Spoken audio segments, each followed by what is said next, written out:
किसी भी अष्टमी तिथि को 12 महीने में शुक्ल पक्ष कृष्ण पक्ष की अष्टमी तिथि पड़ती है।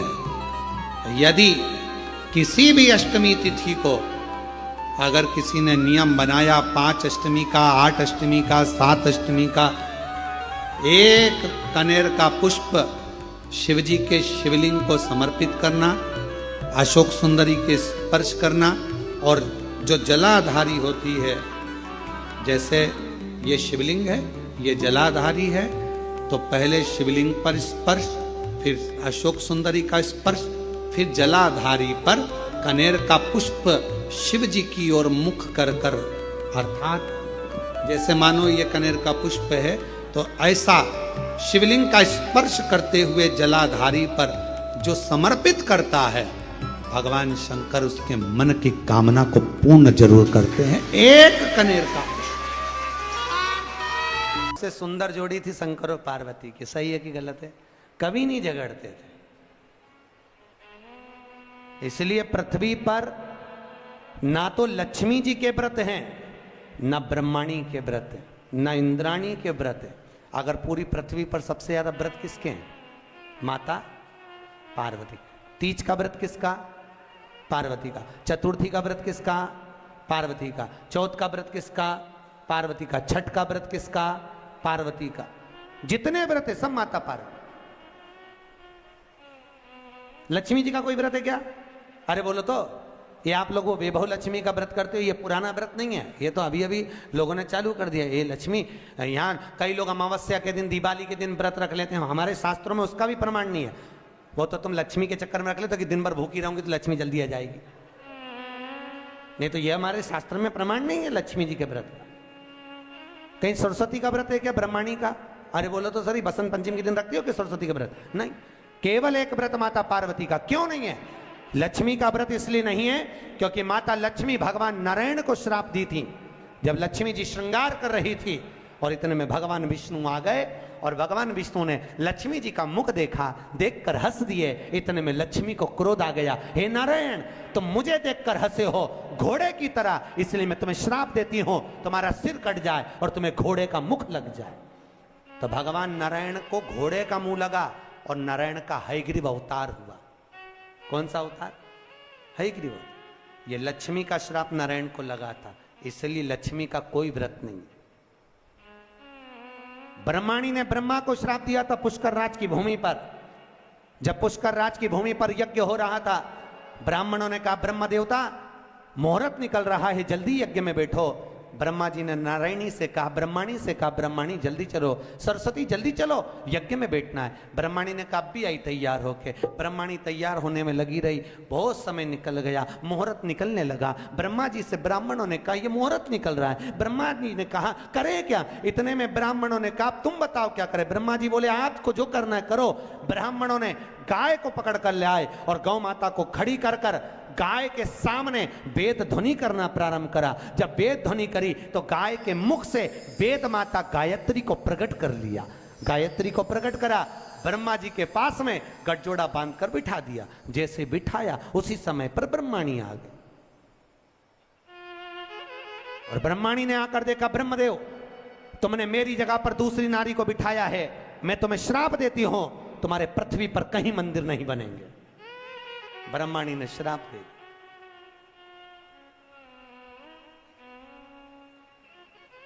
कहीं पर मंदिर है ब्रह्मा जी का? केवल एक जगह पुष्कर जी में, जहां यज्ञ करा था वहां। तो ब्रह्माणी ने ब्रह्मा को श्राप दिया, लक्ष्मी ने नारायण को श्राप दिया, इंद्राणी ने इंद्र को श्राप दिया, पर एक माता पार्वती ऐसी थी जो कभी ऊंची आवाज में बात नहीं करती थी। इसलिए पृथ्वी पर सबसे ज्यादा व्रत माता पार्वती के होते हैं। व्रत तुम्हारे भी चालू हो सकते हैं, तुम ऊंची आवाज में नहीं बोलो तो। व्रत करना दिक्कत नहीं है, व्रत तुम्हारे भी हो जाए चालू, बस तुम मीठा बोलो तो व्रत चालू करने में किसको दिक्कत? कई कई बुजुर्ग माताओं के तो आज तक व्रत चलते हैं, सही है गलत है? कई कई माताएं कहती हमारी सास ऐसी थी, इतनी बढ़िया, गुरुजी हमारी दादी सास ने ऐसा नियम बना दिया तो नियम चल रहा है। ये व्रत नहीं तो और क्या?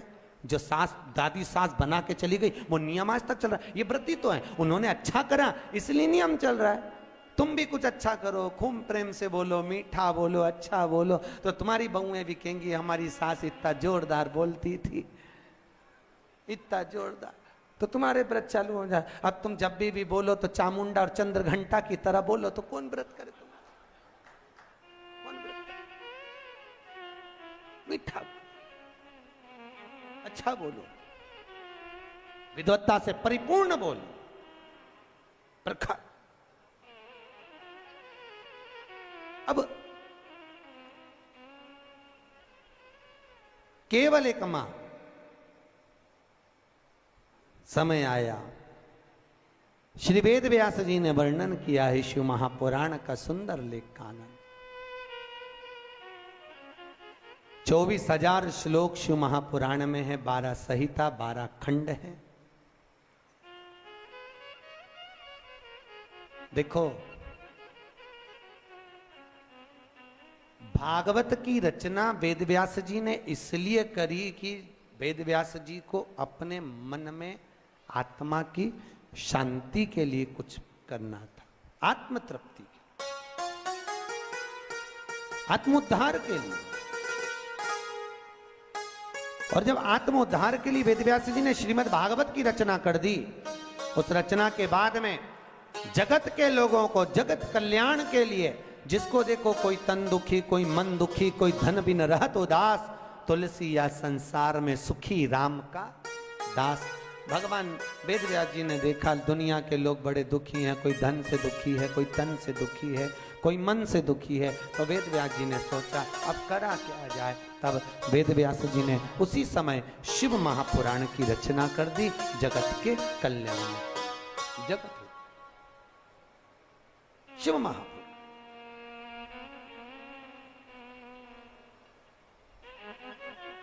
वेदव्यास जी लिखे, एक बड़ा सुंदर महत्तम लिखा, बड़ा सुंदर तत्व लिखा वेदव्यास शिव महापुराण के लिए। कहते हैं भागवत पितरों को तारती है, रामचरितमानस जीव को तारती है, पर वेदव्यास जी शिव महापुराण में लिख रहे हैं, अगर शिव महापुराण की कथा देखो, भागवत तो गोत्र से तार रही है। काय से तार रही है? गोत्र से। सुनिए भागवत, अरे बोलो तो सुनिए। गौकर्ण ने धुंधकारी के लिए गया जी में पिंडदान करा था कि नहीं करा था? उसके बाद भी धुंधकारी तरा था क्या? अरे बोलो तो नहीं तरा। गया जी में पिंडदान करने के बाद भी धुंधकारी नहीं तर पाया। क्यों नहीं तरा? क्या गया से मुक्ति नहीं मिलती लोगों को? अगर गया से मुक्ति नहीं मिलती तो दुनिया के लोग गया जी में जाके पिंडदान करते क्या? नहीं करते। गया भी मुक्ति का केंद्र है, गया जी से पिंडदान करने से लोगों को मुक्ति मिल जाती है, पर धुंधकारी को क्यों नहीं मिली? उसका कारण था, क्योंकि जब जब गोकर्ण पिंड देता था, धुंधकारी का नाम बोलता था, अपना गोत्र बोलता था, पर उसको यह नहीं मालूम था कि ये धुंधकारी मां की संतान नहीं, धुंधकारी तो किसी सहेली की संतान थी, और मां पैसे देकर उसको गोदी लेकर आ गई थी, नाम अपना दिया, गोत्र अपना दिया, पर यह नहीं समझ पाया कि ये दूसरे की संतान है, इसलिए वो तर ही नहीं पाया। भागवत गोत्र से तारती है, राम कथा जीव को तारती है, पर शिव महापुराण कहती है अगर शिव पुराण की कथा में अगर माताएं और पुरुष वर्ग अगर कथा को सुनते हैं तो माता के पक्ष की 7 पीढ़ियां और पुरुष वर्ग के पक्ष की 7 पीढ़ियां बिना गोत्र के ही तर जाती है। शिव महापुराण की कथा बिना गोत्र। क्यों? शंकर जी का क्या गोत्र है? बोलो तो। जब उनकी शादी हो रही थी ना भोलेनाथ जी की, तो पंडित जी ने पूछ लिया था, संकल्प देते कन्यादान का। कन्यादान के संकल्प के समय पर पंडित जी बोले अमुक नाम शंकर, पिताजी का नाम शंकर, दादाजी का नाम बोलो शंकर। परदादा का नाम शंकर। इतने में पंडित जी को बुरा लग गया। पंडित जी ने सोचा, बताओ ब्याह करने आया है कि नशे में आया है? पिता का नाम शंकर, खुद का नाम शंकर, दादाजी का नाम शंकर, परदादा का नाम शंकर। इतने में तुरंत पंडित जी उठ के खड़े होकर हिमालय राज से बोले, वहां भोलेनाथ जी के सम्मुख में हिमालय राज से बोले, हिमालय राज ये कैसा दूल्हा, अपनी लड़की को तुम्हें इसके साथ बिया रहे, नशेले के साथ, गंजेड़ी भंगेड़ी के साथ? इसे इतनी सूझ नहीं कि अपने पिताजी का नाम क्या है? इतने में हिमालय राज ने अपनी पत्नी मैनावती से कहा, मैनावती तू बेटी से के, पार्वती से कहा, पार्वती तू उससे के। पार्वती ने शिव जी से कहा, प्रभु ब्याह अच्छे से कर लो, क्यों प्रपंचा मचा रहे, क्यों प्रपंचा? तो भोलेनाथ जी बोले, पार्वती मैंने गलत क्या बोला बता? अच्छा तो क्या तुम्हारे पिताजी का नाम बोलो ना। तो भगवान भोलेनाथ जी बोले, अच्छा अब की बार पूछेगा तो बिठा पंडित को वापिस बैठा। पंडित वापिस बैठा, फिर संकल्प चालू, अमुक नाम शंकर, पिताजी का नाम शंकर, दादाजी का नाम, अरे बोलो शंकर, गोत्र शंकर। इतने में तो पंडित को लगी बहुत मिर्ची। पंडित तो उठ के शादी के मंडप से बाहर, पार्वती जी ने शिव जी के चरण पकड़ लिए। बड़ी मुश्किल से एक पंडित आया, क्योंकि तुम बारात ऐसी लाए थे सब देख के भग गए, एक ही बच्चा, तुम उसको भगा दोगे तो शादी कौन कराएगा? इतने में शंकर भगवान बोले, वो ही कराएगा जो भी भाग के गया, तो चिंता मत कर। शंकर जी ने गले में से हार को उतारा और कहा, जा रे जरा धोती में घुस जा। और जैसे ही बब्बा गया, और जैसे ही गया पंडित जी के पास, पंडित भाग के तुरंत और मंत्र बोलना चालू है, सब मंत्र बोले। इतने में पार्वती बोले, ये तो नॉन स्टॉप बोले जा रहा है। भोलेनाथ जी बोले, अब तो पूरी भांवर करा के चुप होगा, तो चिंता मत कर, बोलने दे। अब बोले ही जाए, बोले ही जाए, बोले ही जाए, बोले ही जाए, चुप ही नहीं हो। पार्वती बोले, मर जाएगा, टेका जाएगा बापड़े के। इतने में शंकर जी बोले, तू चुपचाप बोल, वो तो बोलने दे। तो कब रुकेगा? भोलेनाथ जी बोले, जब पूरी भांवर हो जाएगी, जैसे ही अपन बैठेंगे वैसे ही बटन दबा देंगे, क्लियर बस, तो चिंता, बोले जा बोले।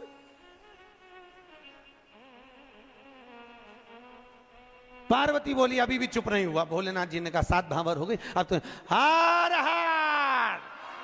और जैसे ही भोलेनाथ जी ने हाथ धरा, बटन, अब नहीं बोला कुछ भी। शंकर जी ने पूछा, पंडित जी दक्षिणा? अब चुप हो ही बैठा है, बोले तो बोलेगा, अगर बोल दे और दूसरा बब्बा भेज दे तो आप बोल के कहा, आप तो बोल लेना, दक्षिण कहलवा।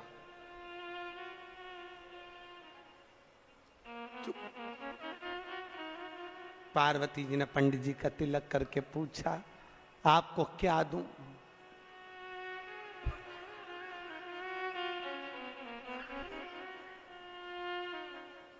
हिमालय राज पूछे, पंडित जी कुछ तो ले लो।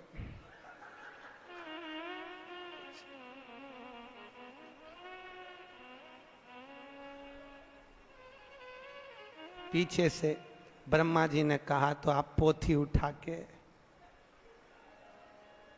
कुछ नहीं बोला। घर पे पंडित जी की पत्नी ने पानी पिला के पूछा, शादी कैसी रही? आवाज निकले से तो बोलत रहे, अब निकले तो बोले, कुछ बोले तो। शिव का विवाह, ये तीसरे दिन कथा में आएगा शंकर जी का विवाह, जो अपन सुनेंगे। करुणा सागर, यह शिव कथा कहती है, भगवान शंकर की कथा में गोत्र की भी जरूरत नहीं है, या बिना गोत्र वाले को भी तार देती है शिव पुराण। आप सुनोगे, माताओं ने श्रवण करी तो उनका माए का पक्ष की भी 7 पीढ़ी, ससुराल पक्ष की भी 7 पीढ़ी कथा को श्रवण कर कर तर जाती है। ऐसी शिव महापुराण की कथा है, शंकर की तरण तारण वाली। अब कौन ऐसी कथा होगी? भागवत गोत्र से तारे जीव को तारे राम कथा, शिव महापुराण तार। चले सुंदर सनकादि ऋषियों ने एक सुंदर संवाद में, सुंदर आनंद में शिव महापुराण के महत्तम को श्रवण कराया। एक देवराज नाम का ब्राह्मण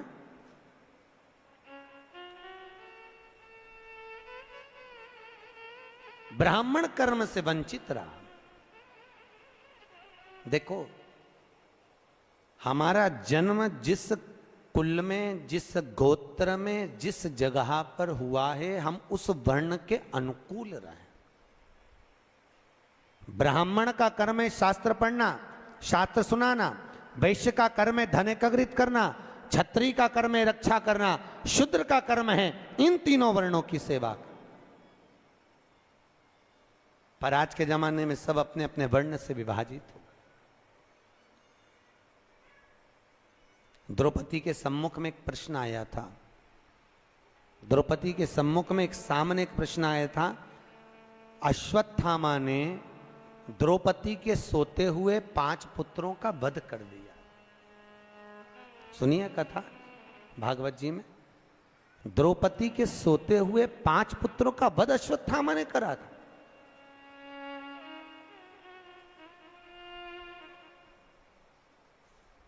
और द्रौपदी के जब 5 पुत्र मर गए, अश्वत्थामा को पकड़कर भीम ने सामने लाकर खड़ा कर दिया। द्रौपदी के हाथ में तलवार दे दी, मार दे द्रौपदी इस अश्वत्थामा को। द्रौपदी कहती है इसको नहीं मार सकती। क्यों?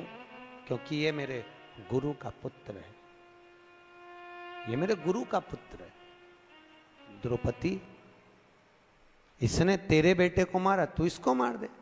द्रौपदी कहती है नहीं, ये मेरे गुरु का पुत्र है। ये ब्राह्मण होकर अपने कर्म से वंचित हो गया, पर मैं क्षत्राणी होकर अपने कर्म से वंचित नहीं होंगी। मैं इसको नहीं मारूंगी, मैं इसको मारूंगी नहीं।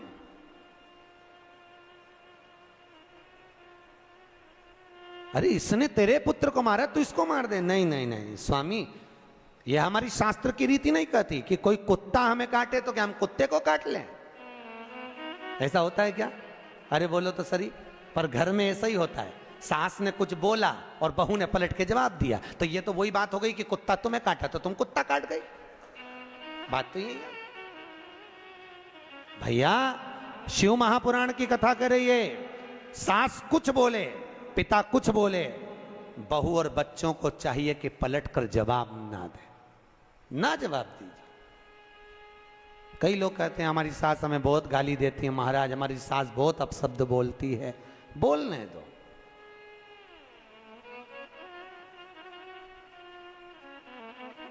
बोलने दो, बोले तो। एक पत्थर का टुकड़ा एक खदान से निकला, उसी खदान में से मार्बल का जब टुकड़ा निकला, हथौड़ी की चोट दे देकर उसकी मूर्त बनाई गई। बनाई कि नहीं बनाई? वही मार्बल का टुकड़ा जमीन पर लगा है, लोग उस पे जूता रख के चल रहे हैं। वही मार्बल की मूर्ति मंदिर में पुजा रही है। बस अंतर इतना है, जिसने चोट को सहन कर लिया वो मंदिर में पुजा गया, जो सहन नहीं कर पाया वो जूते खा रहा, वो जमीन पर लगा है। सास ससुर घर के बड़े हमको चोट दे दे कर तराशते हैं, पर हमारी आदत इतनी विचित्र है कि हम सास को ही तराश देते हैं, तो हमको तराश। महाराज बहुत अपशब्द बोलती है हमारी सास। बोलने दो, वो तुम्हें गाली दे, तुम आरती गाओ। तेरा तुझको अर्पण क्या लागे। महाराज जी वो हमको गाली दे और हम आरती गाएं। हाँ, वो तुम्हें अपशब्द बोले, तुम उसके लिए भजन करो। अम्बे तू है जगदम्बे काली, जय हो गुलबर्गा वाली। काहे बोले? मीठा बोलिए, काहे को अपशब्द? कभी मत बोलो अपशब्द। शास्त्र कह रहा है, वैज्ञानिक रिसर्च में लगे हैं। शास्त्र कहता है जो शब्द हमारे मुख से निकलते हैं वैज्ञानिक कहते हैं 21 दिन के अंदर वही शब्द घूमकर वापिस हमारे पास में आ जाते हैं। घूमने के बाद हम किसी को गाली देंगे, वो घूमकर हमारे पास आने वाली है। हम किसी को अपशब्द कहेंगे, वो घूमकर हमारे पास आएगा। इसलिए कहते हैं लोगों को भगवान का नाम दो, राम राम बोलो, जय श्री कृष्णा बोलो, जय महेश बोलो, तुम्हारी मर्जी पड़े वो बोलो, पर भगवत भजन में लीन रहिए।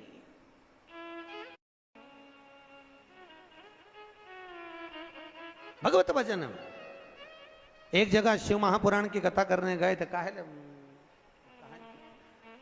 कौन सा स्थान था? मंगरूल पीर। वहां पर हमारे मारवाड़ी समाज के महेश्वरी बंधु कुछ बोले कि हम तो वेंकटेश भगवान को मानते हैं, हम कथा में नहीं आएंगे, तुमने गलत कथा रख ली शिव महापुराण की। भैया यहां शास्त्र कह रहा है तुम महेश्वरी महेश के वंशज हो। सही है कि गलत है? अरे बोलो तो। महेश्वरी। पर आज के जमाने में लोग, सीधी सीधी बात, शास्त्र शिव जी के कितने लड़का लड़की थे? अरे बोलो तो। शंकर भगवान के कितने बच्चे? शिव जी के 7 लड़के और 6 लड़कियां थी। कितने लड़के थे? 7 लड़के और 6 लड़कियां भगवान भोलेनाथ के।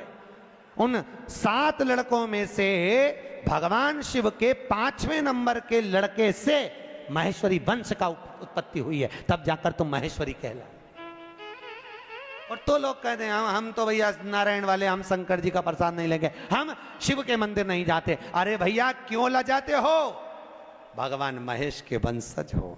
महेश को नहीं पूछोगे, दादा बाबा को नहीं पूछोगे, तो किसको पूछोगे?